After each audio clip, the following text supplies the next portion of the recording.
It's kind of wild when you think about it, right? I mean, all this amazing research going on, figuring out how the brain works. But then you got to wonder how much of it actually trickles down into classrooms, you know? Like, does it change how we teach and how kids learn? And that's what really grabbed my attention when I was digging into the stuff you sent over. Oh, absolutely. I mean, there's often this disconnect between what's happening in the neuroscience labs, all those cool discoveries, and what's actually going on in schools. It's a gap for sure. And that's exactly what we're going to dive into today. Explore that gap. You've given me this super interesting paper, Boundary as Bridge, an analysis of the educational neuroscience literature from a boundary perspective. Catchy title. Right. So what we're going to try to do is figure out why it's so darn hard to get these two fields, neuroscience and education, to really connect and work together, Yeah. And then what are the possibilities when they do manage to connect? And this whole idea of disciplinary boundaries, that's going to be our framework or our lens for looking at all of this. Yeah, I like it. It does feel like more than just two subjects trying to, like, have a conversation. It's almost like two completely different cultures trying to figure out how to even talk to each other. Totally. So anyone listening who's ever wondered why all these brain-based learning programs, they don't always work the way they promise, or maybe you're just curious about how we can actually use brain science to make teaching and learning better, well, this deep dive is for you. Okay, let's kick things off by putting all of this into context. I mean, this whole idea of connecting how the brain works to how people learn, it's not exactly brand new, right? No, not at all. The article points out that people were thinking about this back in, like, the late 1800s. Seriously, a neurologist, Henry Herbert Donaldson, and an educator, Reuben Post-Halleck, they were already trying to, like, bridge neurobiology and education way back then. Wow. And then in the 1920s, you had E.L. Thorndike, a big name in psychology, who was saying that to really understand educational psychology, you got to understand brain physiology, how the brain actually works. That's fascinating. So even back then, there was this sense that these two fields could work together, Yeah. And that idea, it just kept popping up. The article mentions this really important meeting, happened in 1975. A bunch of scientists got together specifically to talk about the relationship between how the brain works, neurophysiology and brain chemistry and how people learn. And the report that came out of that meeting, it kind of signaled that this whole area was becoming, more official, more people were interested in it. Which brings us a lot closer to what we're seeing today. We have educational neuroscience. It's like its own field of study now. So what are the main things this field is trying to do? So the main goal of educational neuroscience is it's really to bring together all these different disciplines that study how humans learn and develop. So think about it. Biology, cognitive science, psychology, and of course, education. All of those working together. The dream team. Right.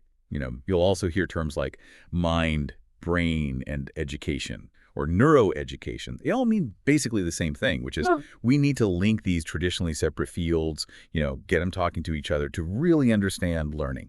Because it's complicated. It's not just one thing. No, it's not. So the intention is there, right? People want to make this connection work, and it's been going on for a while.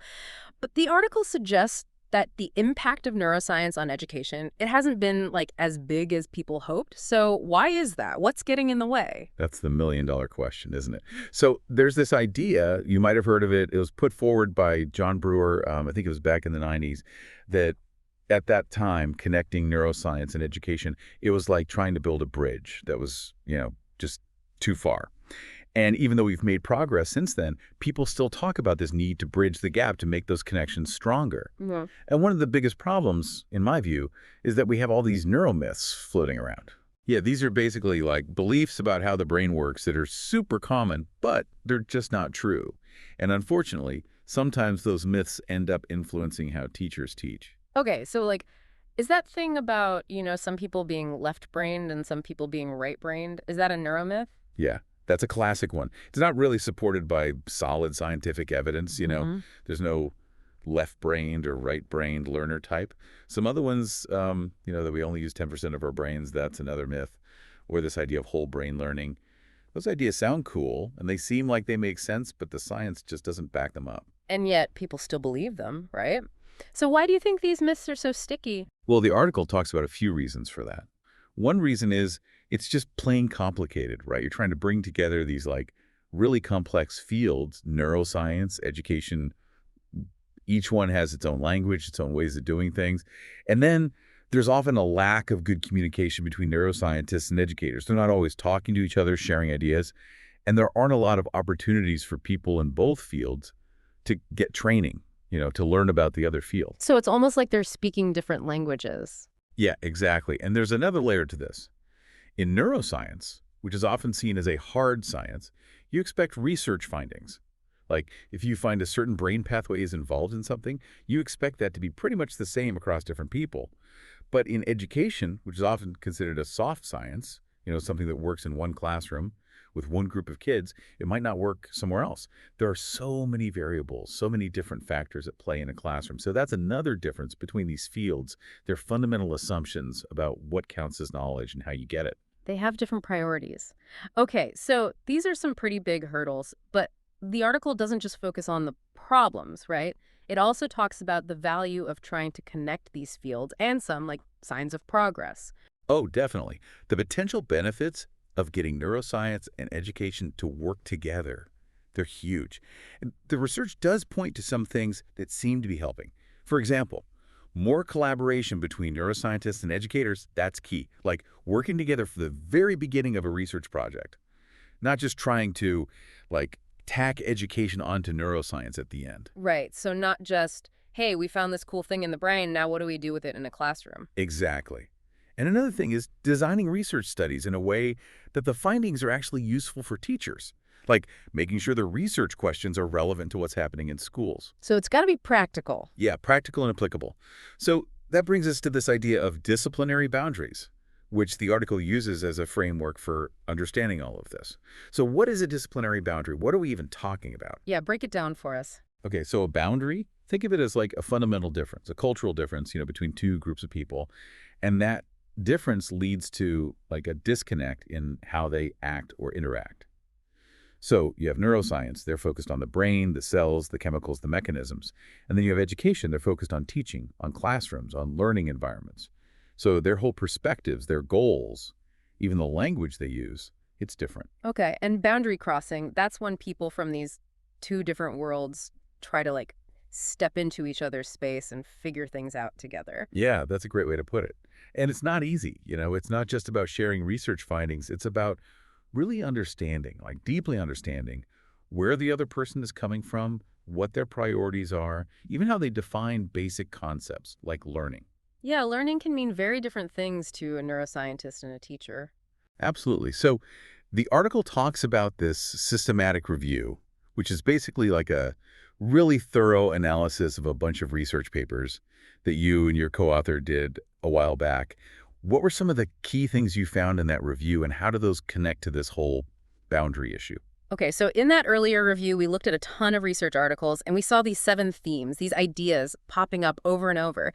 And they kind of mapped out both the problems and the potential solutions for connecting neuroscience and education. Okay, what were the themes? So the first one was misapplication. This is when findings from neuroscience are, like, misinterpreted or used incorrectly in educational settings. And then multiple disciplines, which is like the inherent challenge of dealing with these two very different fields, each with its own methods and ways of thinking. Right. Then language. This is a big one, the difficulty of communicating across these two fields because they use such different terminology. And then there's knowledge development, which basically means that both sides need to learn more about each other's fields. Yeah, makes sense. Then collaboration, obviously that's super important. Research design, like we need research studies that actually answer questions that are relevant to education.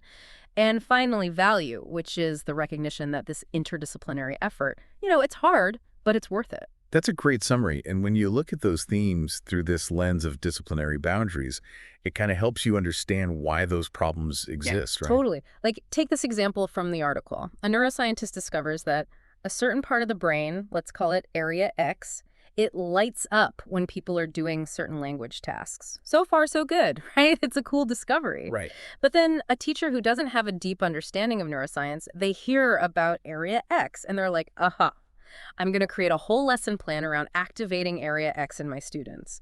But they might be oversimplifying things, or they might not understand the limitations of the research. And then you end up with the misapplication of neuroscience, a well-intentioned misapplication, but still a problem. Yeah, that's a perfect example of how these boundaries can lead to problems. Hmm?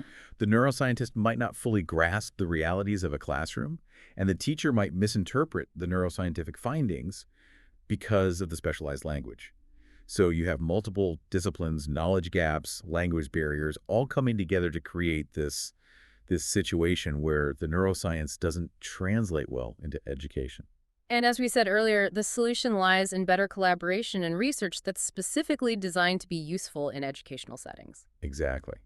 When neuroscientists and educators work together, really collaborate, and when the research is designed to be relevant to the classroom, then you start to unlock the true value of connecting these two fields. Okay, so we've been talking about disciplines as if they're like these separate cultures. What does that actually look like in practice? Yeah. What does it mean for a discipline to be like a culture? Okay, imagine this.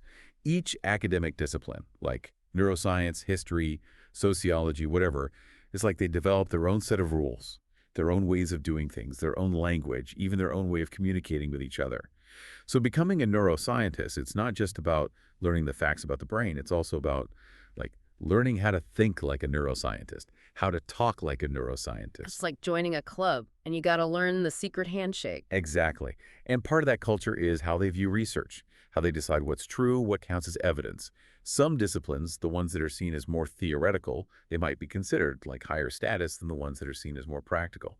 The article talks about this guy, Biglin, who categorized academic disciplines along two dimensions: hard versus soft, and pure versus applied. So where do you think neuroscience and education fall on those scales? Okay, let me think. So hard sciences, they tend to deal with things that are more like concrete, measurable. They often use experiments to test their theories. And pure sciences, they're more focused on just understanding things for the sake of understanding, not necessarily for solving practical problems. So I'd say neuroscience is definitely a hard science and probably more towards the pure end of the spectrum. That's a good analysis. What about education? Well, education, it deals with people, with learning, which is super complex and messy. It's harder to control all the variables. So I'd say it's more of a soft science, and it's definitely applied because the whole point of education research is to figure out how to improve teaching and learning, how to solve real-world problems in schools. Right. And because of those fundamental differences, the way they do research, the way they see the world, it can make it harder for them to collaborate. They have different ideas about what counts as good research, what questions are worth asking. Okay, so it's not just about language, it's about these deeper philosophical differences too, right? Like the article mentions rationalism versus empiricism and holistic versus analytic perspectives. How do those contribute to the boundaries? Yeah, those are some big, heady terms, but they're actually really important. So rationalism is all about using reason, using logic to figure things out. Empiricism is all about observation, experimentation, collecting data. And education, historically, it's leaned more towards rationalism. It's also been more holistic, meaning they look at the whole learner, the whole context of learning. Neuroscience, on the other hand, it's very much empirical and tends to be more analytic, meaning they break things down into smaller parts to understand them. So even when they're both talking about learning, they might be thinking about it in very different ways. So, neuroscientists might say learning is when these specific changes happen in the synapses of the brain. And an educator might say learning is when a student can apply a concept in a new situation, or when they show a change in their understanding of something. Exactly. Same word, learning, but different definitions, different ways of measuring it, different underlying assumptions about what it even means. And that creates a boundary. But the article does point out one interesting thing. Remember that Biglin guy with his categories? He also had this category of life versus non-life. And both neuroscience and education, they fall into the life category. Oh, interesting. So they both deal with living things. Yeah, and that shared focus on life, on living organisms, Yeah. it can be a starting point for a connection. It's something they have in common. Okay, so the article then moves on to talk about different ways that disciplines can be connected: interdisciplinary, multidisciplinary, and transdisciplinary. Can you walk us through those? Like, what's the difference? Yeah, those terms get thrown around a lot. So multidisciplinary, that's like the most basic level. It's basically just different experts from different fields working on the same problem, but they're kind of doing their own thing. Like they might share their findings with each other, but they're not really integrating their knowledge or their methods. Right, it's like parallel play almost. Yeah. And then interdisciplinary, that's when you start to get more interaction between the disciplines. They're sharing ideas, they're borrowing methods from each other, and they're starting to like blend their knowledge and perspectives. Getting warmer, right? More integrated. Yeah. And then transdisciplinary, that's like the ultimate goal. That's when you're not just combining existing disciplines. You're actually creating something totally new. It's about like blurring the lines between the disciplines. And often it involves people from outside of academia too, like community members, policymakers, people who are actually affected by the issue you're studying. It's like a melting pot where everything comes together and creates something new and different. Yeah, exactly. And the article argues that for educational neuroscience, transdisciplinarity is probably the best approach. It's the one that has the most potential to create new knowledge and to really make a difference in how we understand learning and teaching. That makes sense. Yeah. So it's not enough to just have neuroscientists and educators working side by side. You need them to really, like, get in there and create something new together. Right. And the article talks about this idea of a pedagogy of connection, which sounds kind of fancy, but it basically means that we need to be intentional about creating connections across those boundaries. It's not going to happen by accident. We need to develop specific tools and strategies to make it happen. And that brings us to boundary objects and boundary people. Those are two key concepts for making those connections. Okay, lay it on me. What are those? So boundary objects, think of them as like tools or resources that people from different disciplines can use and understand. They can be physical things like a brain scan, or they can be more abstract like a shared theoretical framework. The important thing is that they help people from different fields to communicate with each other and to work together. So like a common language, almost. Yeah, kind of. And the article gives some examples of boundary objects that are already being used in educational neuroscience. Things like research schools, where neuroscientists and educators work together in the same physical space, or professional development programs that are designed to teach educators about neuroscience and vice versa.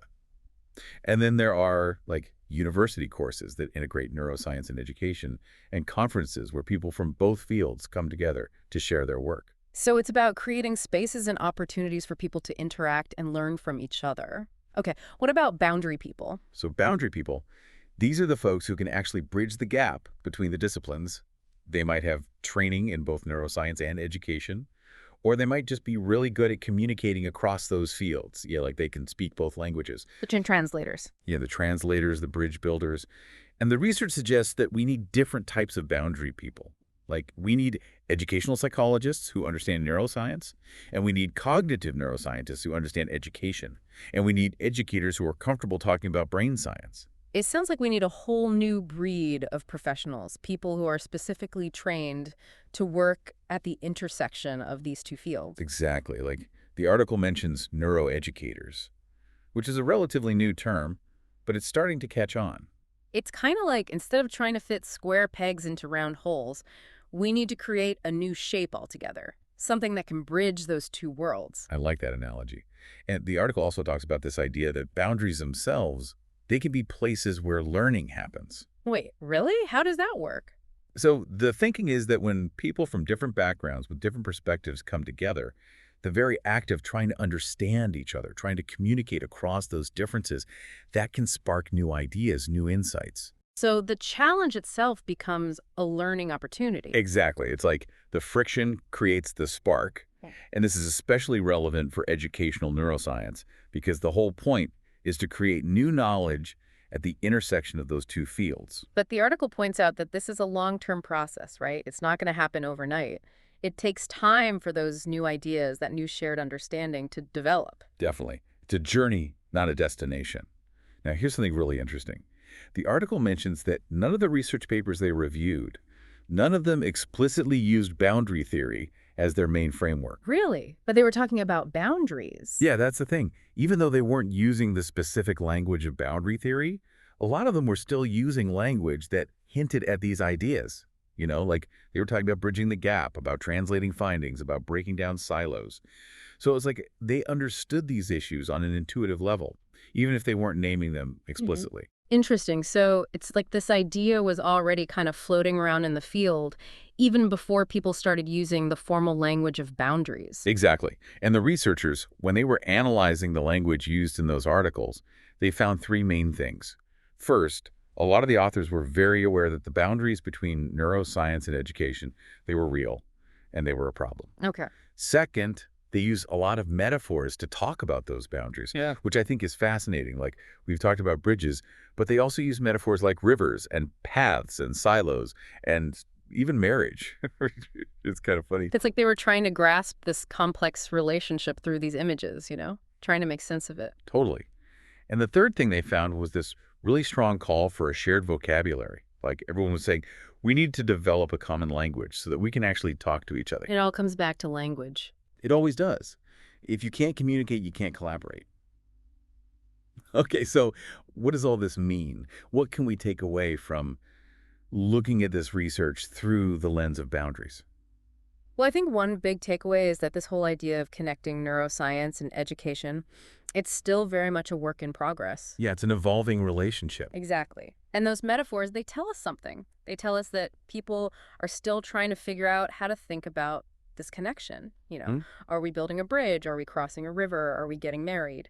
We're still working it out. And the fact that people are starting to identify specific boundary objects, things like research schools and professional development programs, that's a good sign, right? It means we're moving beyond just talking about the problem and actually starting to create solutions. Definitely. And the growing awareness of the need for boundary people, for people who can speak both languages and bridge the gap, that's another positive development. It means we're starting to recognize the human element in all of this. It's not just about research and data, it's about relationships and communication. And all of this seems to be happening within the mind, brain, and education movement. Yeah, that's a really important movement that's trying to bring together researchers, educators, and policymakers to, like, make this connection happen. They're doing a lot of the work of creating those boundary objects and training those boundary people. Building the infrastructure. Exactly. And one of the key points that the article makes is that we need to make these boundaries explicit. What does that mean? It means we need to actually talk about the differences between neuroscience and education. Hmm. We need to acknowledge that they have different goals, different methods, different ways of thinking, and we need to be okay with that. We don't need to erase those differences. We just need to understand them and figure out how to work with them. So instead of pretending the boundaries aren't there, we need to map them out, study them, figure out how to navigate them. Right, because if we don't acknowledge the boundaries, then we're more likely to make mistakes. Like, we're more likely to misapply neuroscientific findings or to fall for those neuromyths. And the article even suggests that some of the delays in translating neuroscience into education and the persistence of those myths, it might be because we haven't been explicit enough about the boundaries. Interesting. So it's also like by trying to ignore the boundaries, we've actually made them more of a problem. Yeah, it's like the elephant in the room that no one wants to talk about. But once you acknowledge the elephant, then you can start to figure out how to work with it. Okay, so back to Biglin and his categories. The article uses the hard versus soft distinction to explain some of the differences in how neuroscience and education approach collaboration. Yeah, so the idea is that hard sciences, they tend to have more established methods, more consensus on what counts as evidence. So it's easier for them to collaborate. They're all speaking the same language, using the same tools. But soft sciences, they're often dealing with more complex, more nuanced phenomena. And there's more debate, more different perspectives. So collaboration can be messier, more challenging. So it's not that educators don't want to collaborate, it's just that it might be inherently more difficult for them given the nature of their field. Right. And the way that research is valued, the way that publications are structured, it might also be different between these types of disciplines, which can create further barriers to collaboration. But like you said earlier, things are changing in education. There's a growing emphasis on rigorous research, on publishing in high-impact journals. So the gap is closing. And the article suggests that we should create more shared spaces for neuroscientists and educators to collaborate. Yeah, like dedicated research centers, joint conferences, co-authored publications. We need to create opportunities for them to work together, not just on research projects, but also on things like peer review, reviewing each other's work. So not just doing the research together, but also evaluating it together, shaping the field together. Exactly. And remember that shared focus on life that we talked about. Yeah. That could be a really powerful motivator for collaboration. Both fields, at their core, they're trying to understand life, how it works, how it develops. So that could be the foundation for a truly transdisciplinary approach. Okay, so the article ends with some big thought-provoking questions like, have we been honest enough about the boundaries? Have we created enough spaces for collaboration? And are those neuromyths a symptom of unacknowledged boundaries? Yeah, those are great questions. And I think the answers might be different for different people. It depends on where you're standing, what your experiences have been. Hmm. But I think those questions are really important to ask because they force us to reflect on our own practices, on our own assumptions. And they remind us that this is an ongoing process. We're not there yet, but we're moving in the right direction. So what's the bottom line? What did we learn from this deep dive? Well, I think one of the biggest takeaways is that looking at the relationship between neuroscience and education through this lens of disciplinary boundaries, it helps us to see both the challenges and the possibilities. Right. The boundaries create obstacles, but they also create opportunities. Exactly. And I think the article makes a really convincing argument that the boundary itself, that space between the disciplines, that can be the bridge. Yeah, I agree. By understanding and navigating those differences, we can actually create something new and valuable. And ultimately, that's what this is all about, right? Creating something that benefits both neuroscience and education, and ultimately benefits learners. Absolutely. It's about using brain science to make teaching and learning better. Okay, so as we wrap up, I'm left wondering, could this whole effort to bridge the gap between neuroscience and education, could it actually lead to some pretty major breakthroughs? Could it change not only how we understand the brain, but also how we think about learning itself? That's a huge question. And I don't think we know the answer yet. But I think it's definitely worth exploring. I mean, if we can figure out how to make these two fields work together effectively, who knows what we might discover? Maybe we'll create a whole new way of understanding the human mind. Maybe. That's a pretty exciting thought. It is. Well, thanks for taking this deep dive with me. It's been really enlightening. I think I need to go do some more reading now. Me too. There's always more to learn.